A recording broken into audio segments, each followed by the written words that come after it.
Hello, everyone. This is group one. We're going to kind of give a little rundown of our PICO question and evidence-based practice poster. We're doing it on the use of negative pressure to prevent C-section infections in obese women. So our background, obese women are highly susceptible to surgical site infections after cesarean birth. Wound care remains a challenging issue due to increased adipose tissue around the incision site. However, it is uncertain if applying negative pressure can reduce the incidence of these surgical site infections. Now on to Tyler with the purpose. Thank you, Ben.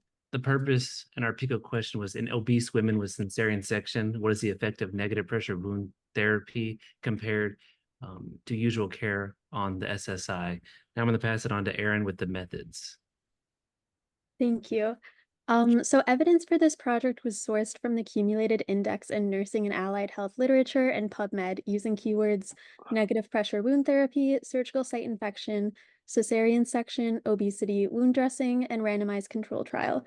Randomized control trials that compared the effects of prophylactic negative pressure wound therapy against standard wound dressing in obese women undergoing or immediately after cesarean delivery that measured the primary outcome of incidence of SSI within 30 days post-surgery were selected for inclusion. Every article chosen had level 1 or 2 data and was published in English with an accessible full text. Now to Natalie with the results.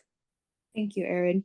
The six selected articles were high-quality evidence categorized as levels 1 through 2, indicating they were randomized control trials or systemic review randomized control trials.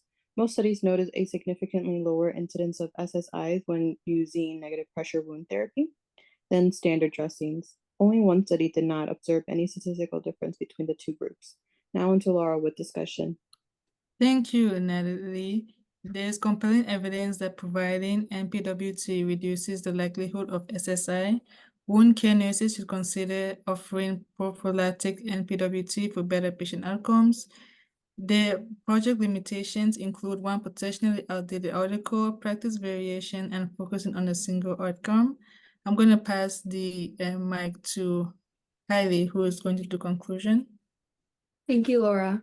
Prophylactic negative pressure wound therapy does significantly reduce the risk of surgical site infections compared to standard wound dressings in obese women undergoing cesarean delivery.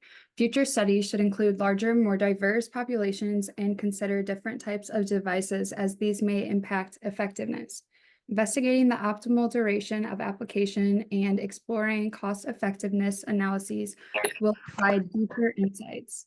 Understanding patient-reported outcomes and long-term effects of NPWT on wound healing and health will help refine clinical guidelines and optimize patient care strategies. Our references are listed at the bottom. That concludes our presentation. Thank you for listening.